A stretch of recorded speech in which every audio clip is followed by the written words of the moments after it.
This is about fathers. Fathers fighting for parental equality, fighting for a fair chance to get the time to be a true father to their children in a system that they believe to be unfair. My name is Dewar Joseph, personal trainer, entrepreneur, and I have two sons, one 15 and one 5. My name is Vincent Nicolosi. I'm a school bus driver for Pioneer Transportation, and I do have a 5-year-old daughter. My name is Leon Henry. I'm an entrepreneur/student. I have a daughter of the age of 7 and a daughter of the age of 5. My name is Michael Grasta. I'm a truck driver. I have a 4-year-old daughter named Gabriela. My name is Pedro Taveras. I'm an electrician, and my son is 1 year and 5 months old. My name is Mini Gonzalez. I'm a state representative from the state of Connecticut. I represent Hartford. My youngest, his mother has temporary custody because of the situation in family court at the moment. Right now, my daughter's mother has full custody of her. The mother of my children has full custody of the kids, mainly because she's a custodial parent. And when we split, she took the kids with her. Her mother has full custody. Family court granted that. We have joint legal custody. I see my son 36 hours a month.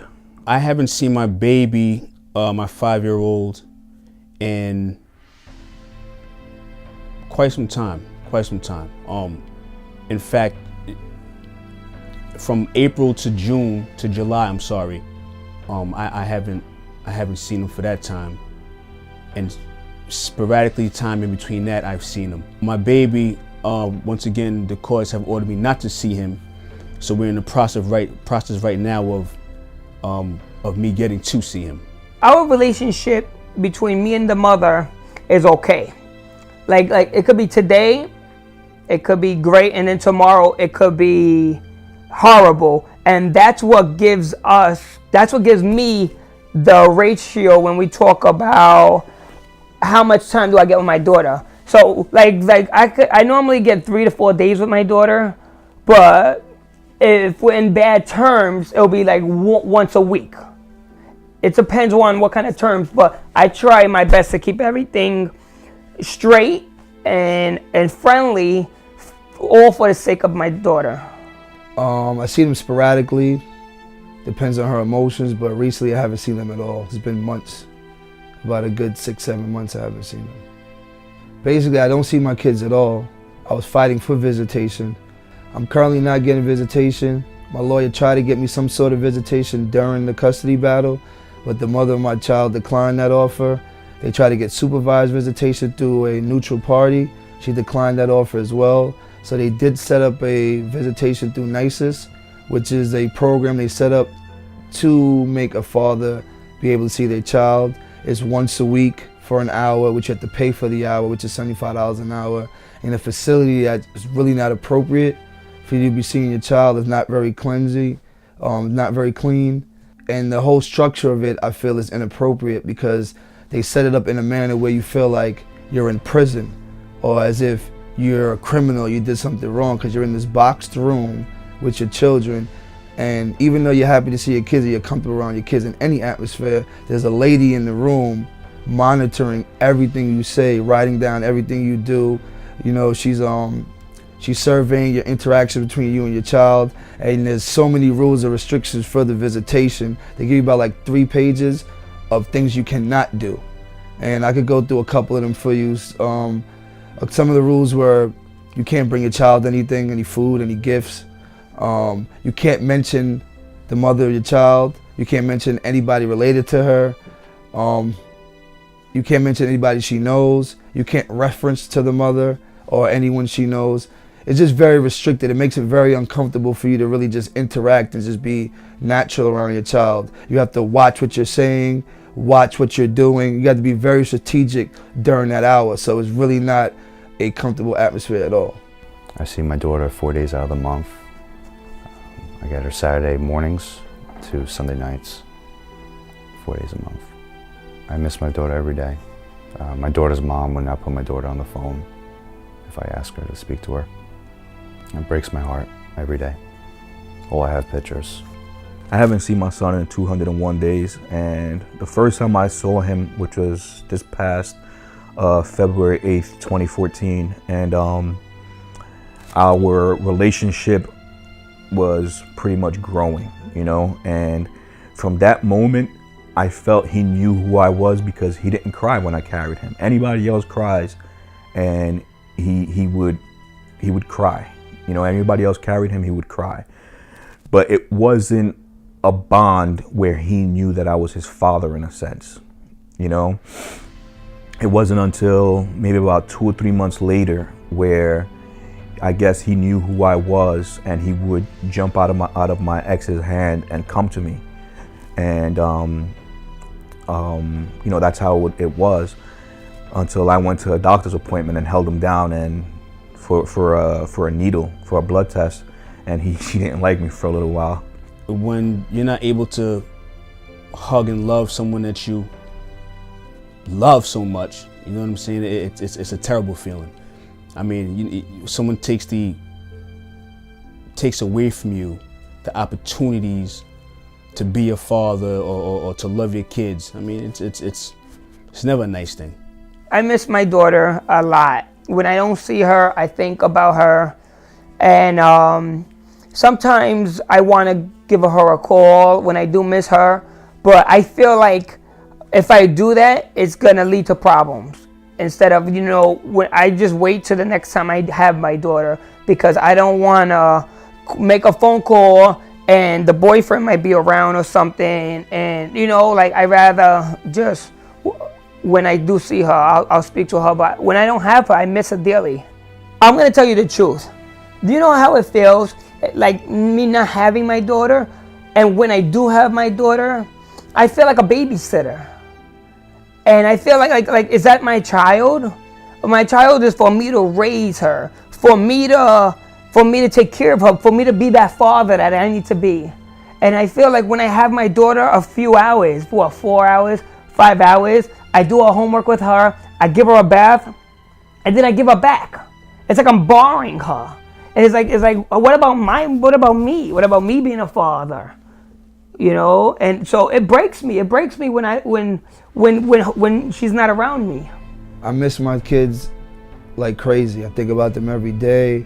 I wonder what they're doing, how they're doing at school, you know, any new friends they meet, what they're learning, what new experiences they're going through, what they're dealing with emotionally, you know, as two growing young kids. I think about them all the time. Well, I lost my nicest visitation due to the fact that after every nicest visitation, they asked to get an evaluation on how you feel about the visitation. I was very expressive on how I feel about the whole situation, about the facility, the way it was set up, the way it was structured, the fact that I had to pay. I was cordial about it, I was diplomatic, I was very respectable in expressing my feelings, but I guess they didn't like you expressing anything that's against what they're doing. It's all a program, it's all set up for you to go through the system so they can work you through these programs so they can, at the end of the day, get money out of you. That's basically what it's all about at the end of the day, just the money. There's no measure of how much I miss my son and how much I've missed. I've missed him growing up. 1 week he'll have no teeth or just one tooth coming out. And then the following week he'll have 2 or 3 teeth in, and you know, you don't see that. It makes me feel like I'm not a father. I'm just more of an uncle and not a father. The government is taking money out of my check weekly, and it's 17% of what I make. And by the government taking money out of my check as for child support, I feel like I'm giving my support again over to the mother. And I feel like, what about me being a father?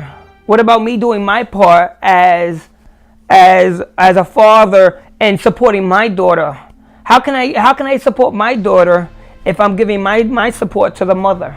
I feel like they should figure out a different way of doing it. I feel like they should have a streamline where the money is being directly allocated to what the child needs. You know what I'm saying? Like if there's a mortgage situation set up, there should be a percentage that goes to help the mom with the rent, to help the mom with the food, to help the mom with, uniform or school clothes. I think it should be directly allocated. They should create a system where the father knows the money's directly going to these situations to help the child and not into the mom pockets. Because I have a part-time job, they actually garnish me out of 2 checks. They double dip on my checks. The government is garnishing my check. It's almost $1,600 a month, including child care, which I'm available to care for my son, and I'm being forced to pay for child care and not care for my own son. I don't believe that all the money that the government is taking out of my check is going to my daughter. I don't believe that at all. I believe some of it, yes, and what needs to be, what she decides to give to my daughter or use for my daughter, but I don't think the whole entire thing, everything that she gets weekly, I don't think the whole thing goes to my daughter. Most single parents or single mothers, they take on more than they can chew. So when they're asking for child support, it's not only to help the child out, it's also to help them out with their lives, you know, because they're dealing with a lot as far as handling 2 children. But it's kind of like a contradiction, because on one end, the mother doesn't want you to see the child, which makes her by default take on more of the responsibility. And in your mind, in my mind, I'm thinking, wouldn't she want more help? You know, wouldn't she want a helping hand financially and physically to make the load easier or lighter for her? But you know, sometimes they get clouded by anger. I don't know where that money's going to. The courts don't show me any receipts or anything like that. I'm sure that it's going into her legal fees, because when we went for custody, she wanted to sue me for legal fees, for her legal fees. The communication between me and her mom, it's pretty good. We're pretty good, and we're on a friendly, basic level where we should be for the sake of our child. I can't see them or speak to them at all, or the mother of my children, throughout this whole custody battle. So I really don't know when it's going to end, when it's going to wrap up, what the result will be. But as of right now, until this court case is over, which might take another 1.5 years, I can't see my kids at all or have any contact with them in any way, shape, or form. I would love to make peace with my daughter's mom, because we had a child together. It's not going that way. Communication is bad. We have to communicate through email. I tried talking to her in person. There's no communication, no text, no phone calls. She only wants to communicate through email. Reconciliation in terms of co-parenting, being cordial for our child, yes. Anything outside of that, I don't think so. For reconciliation, there is no chance for it at all. I don't believe that it's going to work out.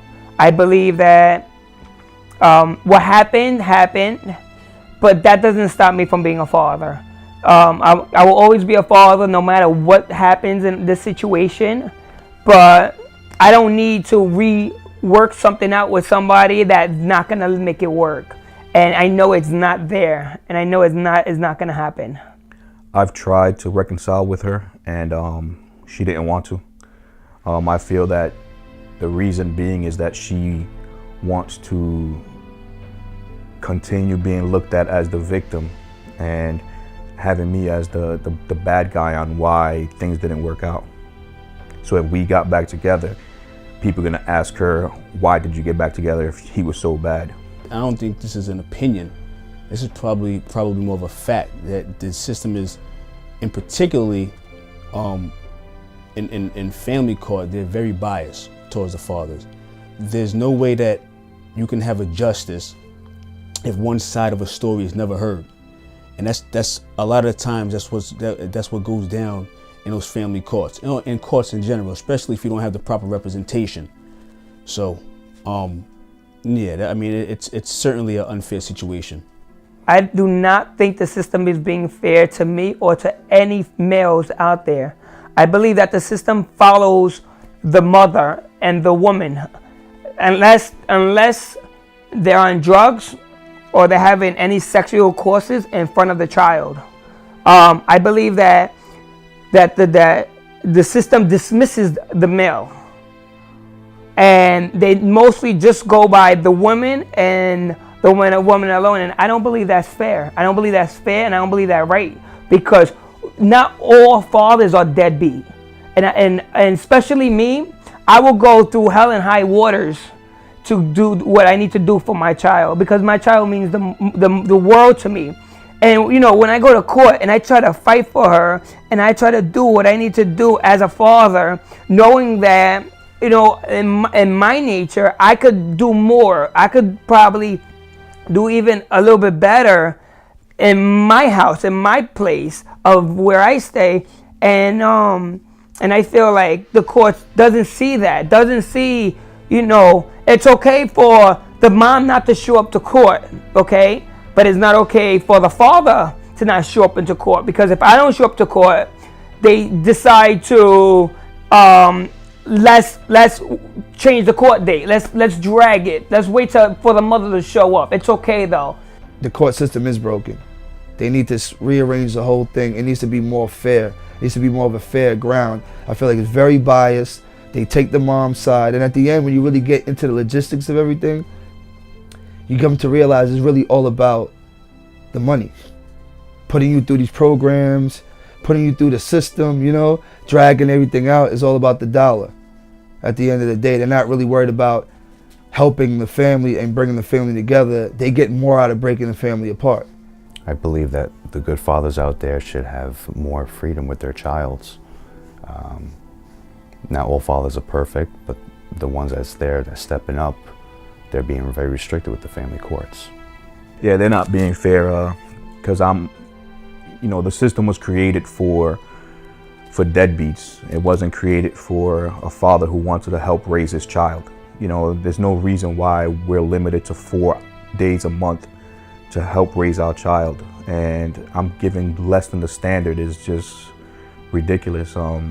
And also being that I'm available, I work the second shift. I could care for my boy. I'm ready, willing, and able to care for him, and I can't care for him. Yes, it is broken. It's way broken. It is a huge problem. And why I think is that because when you have one parent that is complaining about the court system, sometimes you can think about, well, you know, the case didn't win on her side. You know, she's not happy with the decision, or whatever happened in the case. Well, you know, you don't believe sometimes that. But when you have thousands, because now it's not, 10, 15, or 100, you have thousands of people complaining about the court system, you know that something is wrong, that is broken. I think guys just feel like there really is no voice. You know what I'm saying? A lot of times I also know that, guys are supposed to be masculine, and so to speak about these things may actually make them feel a little inferior or whatever the case may be is. But it's really a detriment to us, because we really do need to speak out on these issues, because we're certainly being treated unfairly in that system. I feel like guys don't talk about the situation in court, because they know that it's normally dismissed. It's normally dismissed. If they want to talk about, oh, it's not fair that the mom is getting special treatments, what about the guys? Because they don't want to add more trouble. They want to add more problems. Anything we say, we're held accountable for.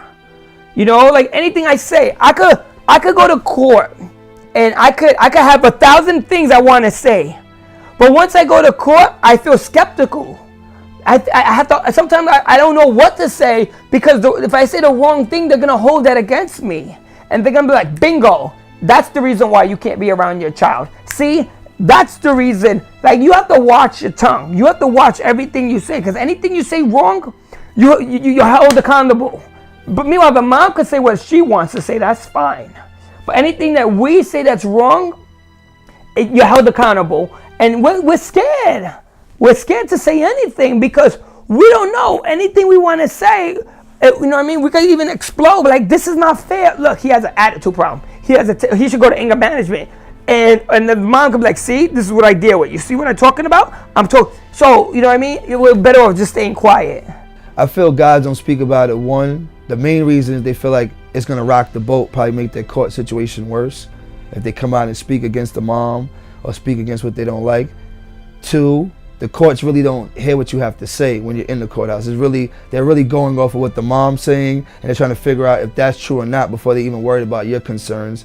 And the third part of it, another element that plays a part, I feel like fathers feel like it's not masculine to complain, you know, or call authorities or go through the proper channels, you know, to get to see their children. They feel, you know, it's almost like you're going to the law in a sense. You're going to the police when you're really not. It's like you have to go through the petition process. You have to go up to the court. You got to file. You got to get her served.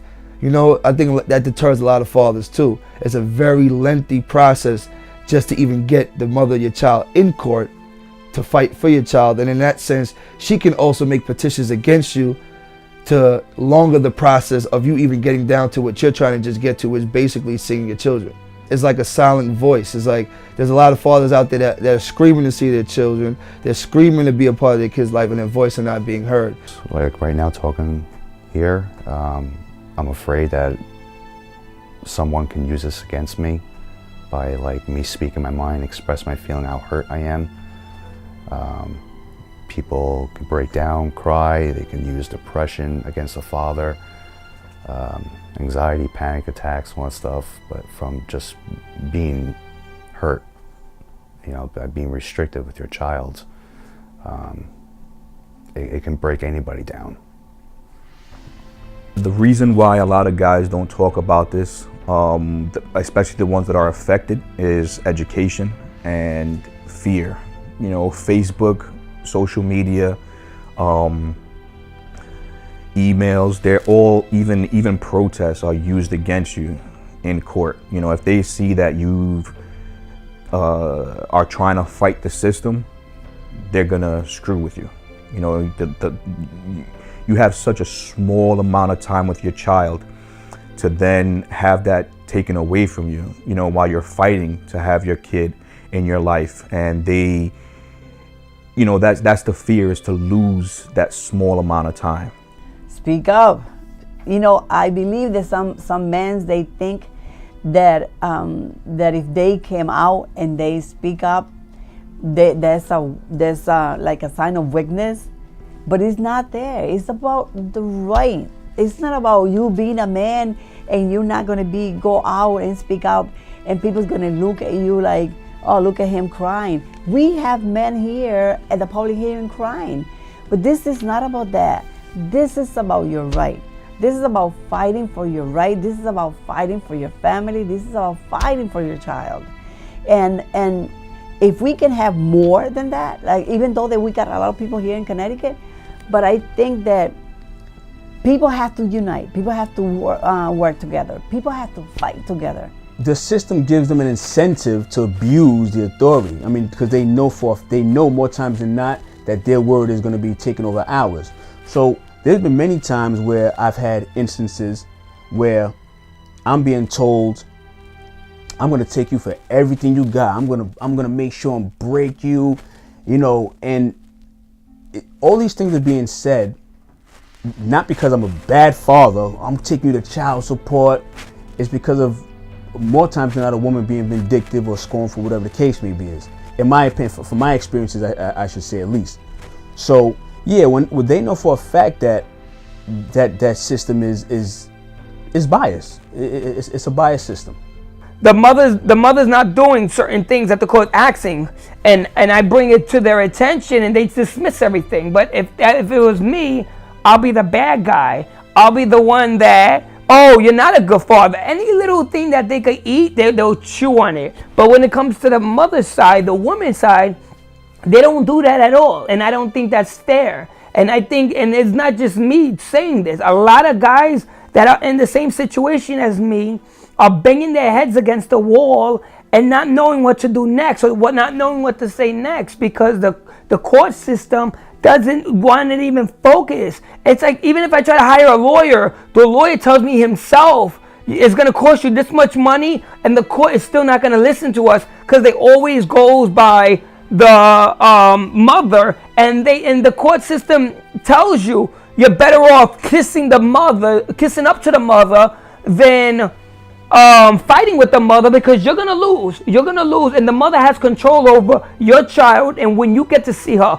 and how much money comes out of your check, and whatever you need to do that's concerning your child, the mother has full control over, and the guys have nothing. And I don't find that fair. I don't find that fair at all. Every situation should be handled by a case situation.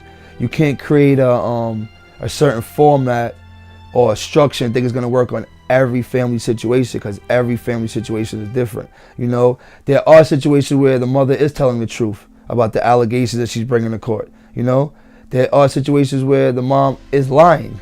You know, there's situations where the father is really trying to be there, and there's situations where the father is really not, but he's just using it as a way of leverage, you know, just to have something to go back at the mom. So I think everything should be handled on a case-by-case situation. They should do research. They should see the past history. They should see if a father has any real record of hurting his child or harming his child, or not even being there for his child in any case or situation, and then take it from there. It shouldn't be, hey, the mom said something and we run with that. You know, that's unfair to a lot of the fathers. That's why we're in the situation we're in now. For a father that volunteered to pay child support and to be in my child's life, I'm restricted with my daughter only 4 days out of the month. I'm feeling more of a visitor than a father. The system was created to protect families that were abandoned by the father. And what they did was they classified everybody as a deadbeat because of the Social Security Title 4D Amendment Act, which it helps fund the state that case is in. It helps fund judges' salaries and pension, domestic violence program, child services, welfare, and I also believe the Bar Association. And that's the only reason why a lot of fathers are limited to 4 days a week. 4 days a month. And they're not given any more time. It's like the harder you fight, the worse result you get. You know, I've so far spent over $20,000 on legal fees, and all I have is just 36 hours with my son. And that's not even as bad as I've heard before, where there's people that spend over $70,000 and they still haven't got any time with their kid. I will say it's about money. I would say that this is a business maybe about $50 billion. And I think it's about money. It's about, you know, giving money to the attorneys. And in the group that we have, that we work in to find out what really is going on, we have a person that really follow up the money. And we find out that yes, it is about money. When you have an attorney making $100,000, and that's $100,000, maybe $1 million in a case, stalling a child custody case, a divorce, when it's money involved, and you know that they are stalling the case for 10 years, 5 years, 9 years, you know that something is not right. And when you check both parents, you always will find one of the parents that have a lot of money. The other one maybe sometimes in sometimes that you have both parents that got money. Sometimes you have one parent that got money and the other one don't. I happen to have on my phone, I kept the text that this so innocent woman texted me, right? It's funny because in court I can't get a chance to show this information, which should really be the decision making, a part of the decision making. But this is what she texted me. I'm gonna make you feel so much pain. And this is word for word. I'm take you for everything I can. I would take you to court every effing week. Baby, you have not seen nothing yet. Keep laughing, we see who has the last laugh. That's why I made you leave your own house. That how much power I have. Ha ha ha. So once again, these are the things that we go into court with. And sometimes women abuse their power and authority because they know that we have no voice. We have no real representation in there. Now, had I said something like this, she can show the court and it's off of my head. Or I'm the one that's being penalized and there's a consequence to it. But I can't show this stuff in court because, quite frankly, no one wants to hear it. I think that the court system needs to change their rules.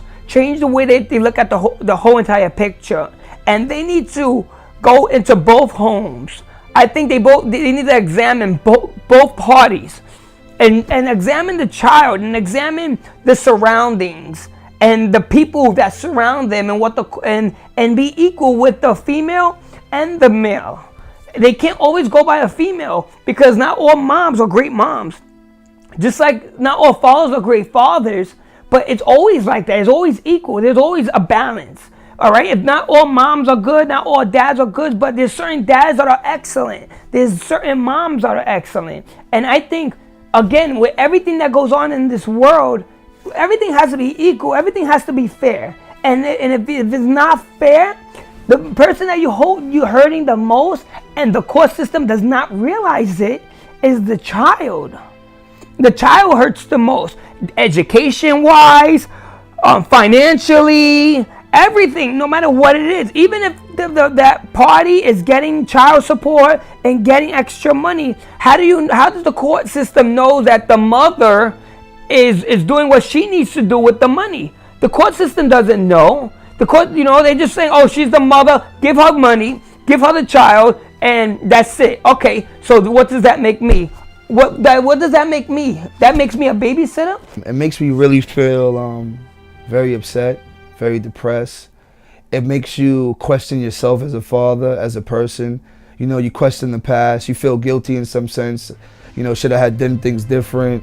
You feel guilty about the way things ended with you and the mother of the child. Could I have did things different? Could I have did things better? But in reality, I come to the conclusion that you can't beat yourself up. You can't feel bad about it because no matter what happened, you have the right to see your child. If you're a loving parent and you really have the best interest of your child, and you never harmed your child, and you have no intentions of harming your child, I feel whatever you and the mom has or the parents have against each other should be separate from what the parents and the child are dealing with. What they have to do is close a lot of these loopholes with that Title 4D and start giving parents, once separation or divorce, the presumption that they're both fit. Because if you're fit to lay down with a person, why now all of a sudden after divorce or separation that they're not fit anymore? You could be a crappy husband or crappy wife.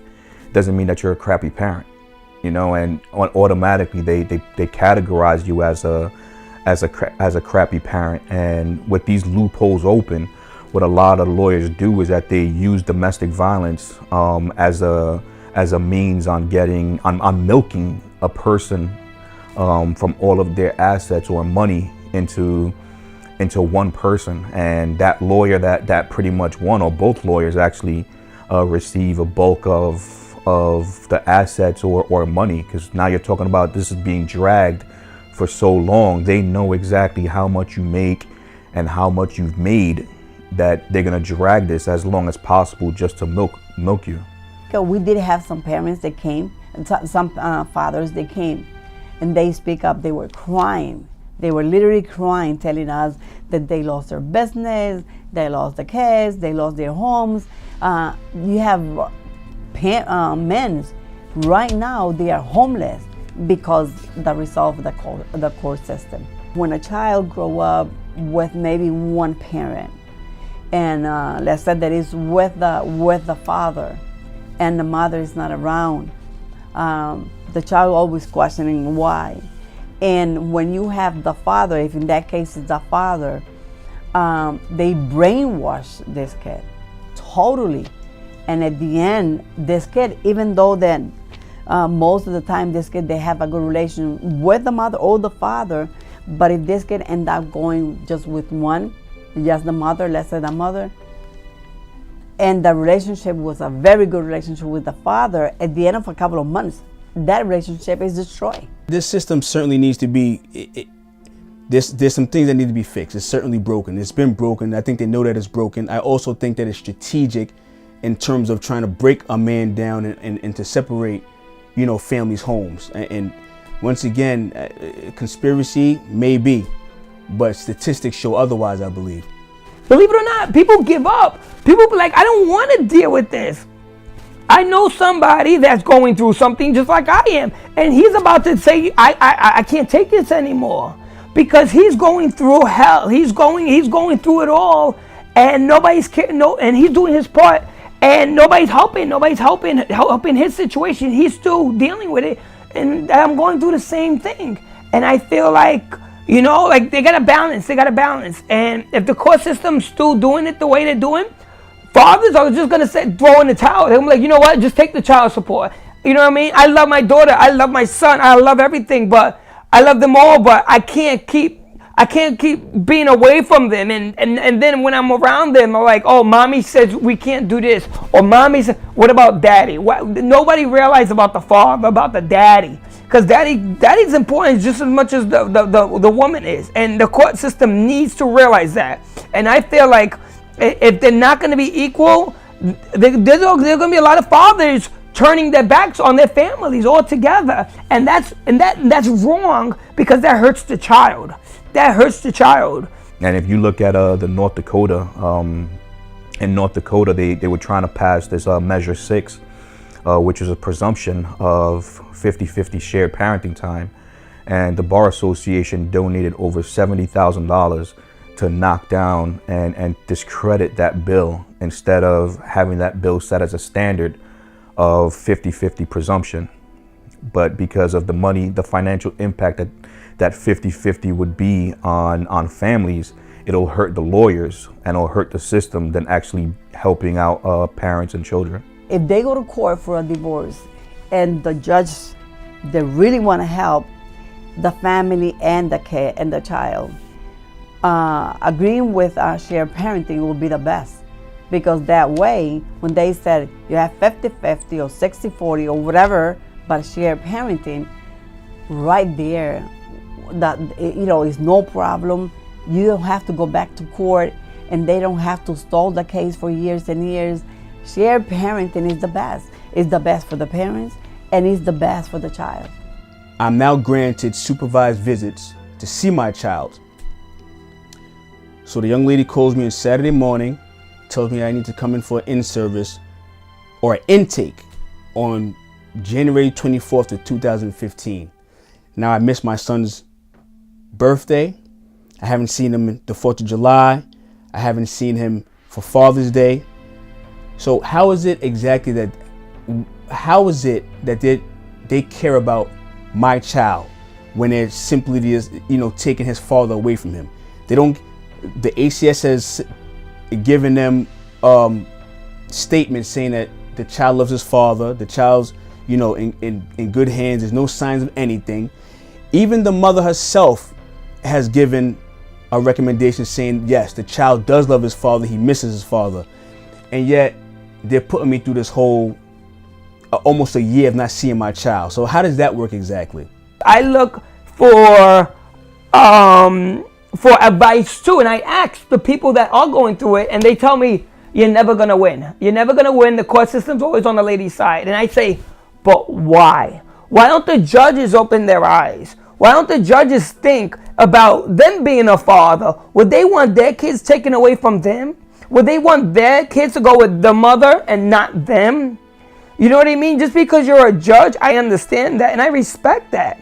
But I want you to respect the families that are separated and where the balance needs to be, because if you're a father and you're a judge, I think it's important for you to look at it yourself and say, if this was my child, I wouldn't want no one taking my child away from me or giving me restrictions when I don't deserve them. I don't have a bad background. I don't have a criminal record. I work hard. I work full time. I have a good job, and I do what I need to do for my family and for my children. This is something that can happen to your child in the future, and what you would like to do is to protect that from happening and not have your child grow up and being in our situation with the depression and the potential suicide risk and not seeing your child grow up and stuff like that. And that to me is my motivation on trying to fight and create change, is to prevent my son from going through this. After seeing how a lot of these suicide rates are, where this doctor out in California, his name is Dr. Augustine Capasso, if I pronounce his last name right, He did a study of where a man is 2.4 times more than likely to kill himself going through family court.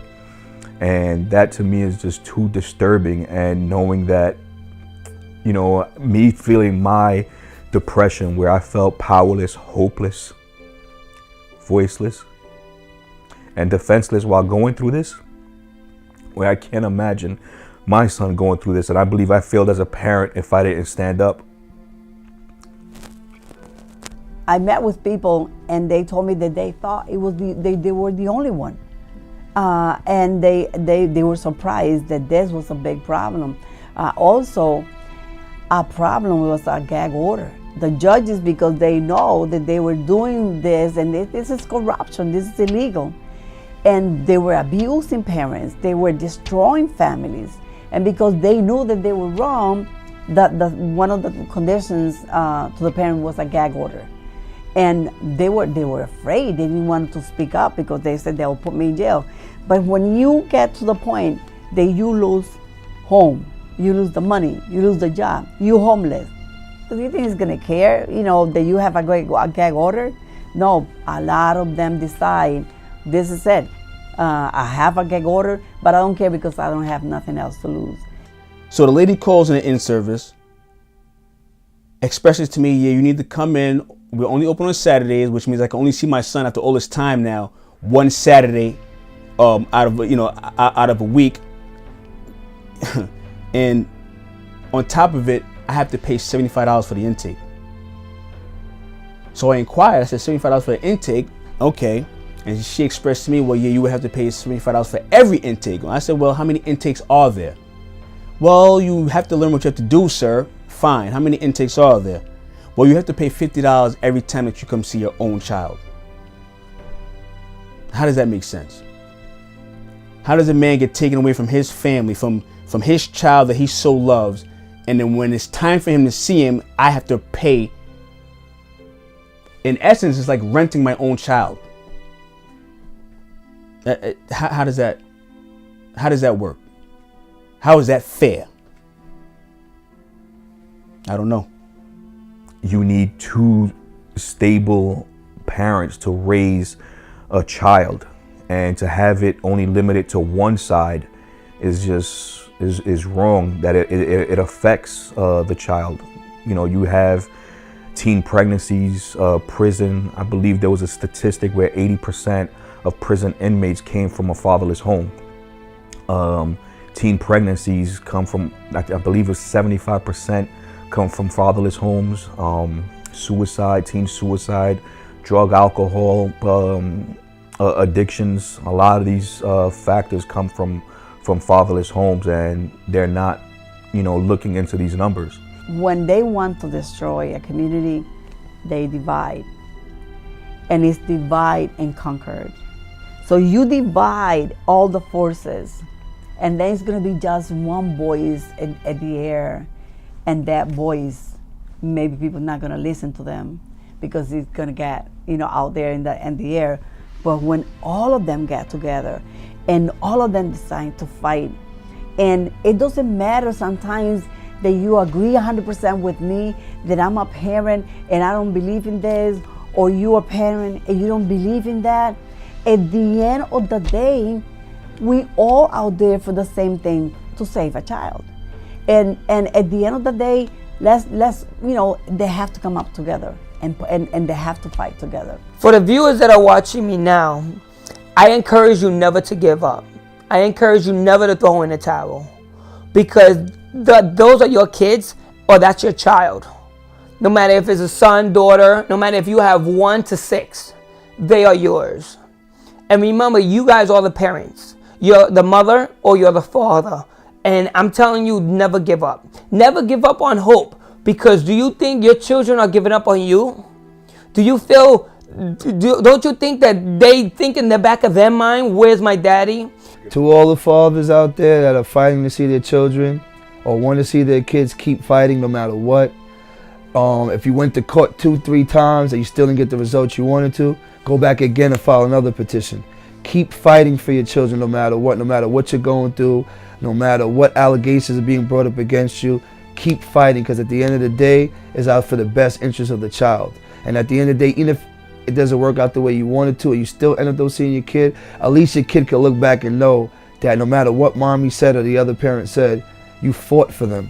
You made an effort, and that's what really counts at the end of the day, that you made an effort to try to see your kids. Hopefully this video spreads the word out that there are good fathers out there. You know, my daughter, you know, I hope one day she can see this video and she can see the pain that I go through. And, you know, I want her to know how much I love her. And I'll never give up on you, Gabriela. You're not alone out there, man. Trust me. There's plenty of us out there. You could give us a call, email, whatever, and we offer support groups and stuff like that. And you can find us on the web on NJ4Kids, NJ4PE.org, and also on our Facebook page. You know, the worst thing you want to do is have your child grow up and say, Dad, why didn't you fight? Why didn't you call for me? Why didn't you keep trying? If you love me so much and you miss me so much, why did you stop? Because if you really love that child and you really care about that child, you will never stop. You know, you'll never stop until you see your kid. So to all the fathers out there, keep your head up, stay positive, keep your hopes high, and keep fighting. There's a lot of resources out there. You just got to research. You got to really look into it, but never, my biggest message is never, ever give up. Just never give up. I would never give up on my daughter because she's mine. She's my life, she's my world, she's my everything. And when she gets older, she's gonna realize that my daddy did all of this. My daddy went through hell and high waters, but my daddy did that, and he did that for me. He did that because he loves me. He did that because he cares about me. And he was always there for me no matter what mommy did to me, no matter what the law did to him, no matter what the judges say. No matter what, nobody could take the title of mommy, and nobody could take the title of daddy. Just want to let my daughters know that I love them. I miss y'all dearly. Daddy's fighting to see you.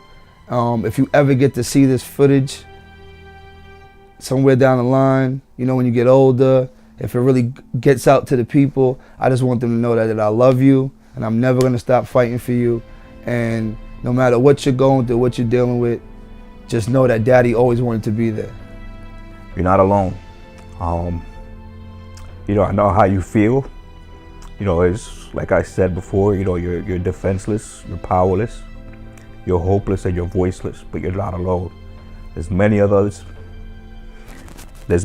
out there, and we're all out there supporting each other and trying to create change. I don't think that there's nothing out there in the world that really, you know, is important to you like your child. I lost my son 9 months ago, and it's still hurt, and it's still out there. And when you have a child, you're fighting for your child, you can't stop. It's nothing. It's no reason for you to stop. You gotta keep fighting and fighting, because at the end of the day, you're gonna look around and you're gonna regret it, because you're gonna say, I didn't put a fight. I was scared. I was afraid of the judges. I was afraid of this. I was afraid of that. But always is out there somebody that's gonna listen to you, and you have to go out there and look for help. A parent is a parent, and you never stop being a parent. And what is important in your life, and you put a fight, is your family. Don't ever give up, because at the very end, that child is going to be like, wait a minute. If that's the case, why did daddy continue going to court and fighting for me and breaks his back and do what he needs to do for me? If he didn't love me like you said, if he didn't care about me like you said. So I'm telling you now, at the end, and I promise you, right now it's hard, believe me. It's hard, it's really hard. It was hard for me. There's times that I cried, I couldn't sleep. There's time that I prayed and I told God why I'm going through this. But you know what? At the end, when I see that smile on my daughter, and when she gets older, she's going to say, I want my daddy. I love my daddy. Daddy did this and he did it just for me. And it's your job to do it just for them. And that's my encouragement to whoever's watching this video. Remember the words, never give up. And I'm going to say it again. Never give up.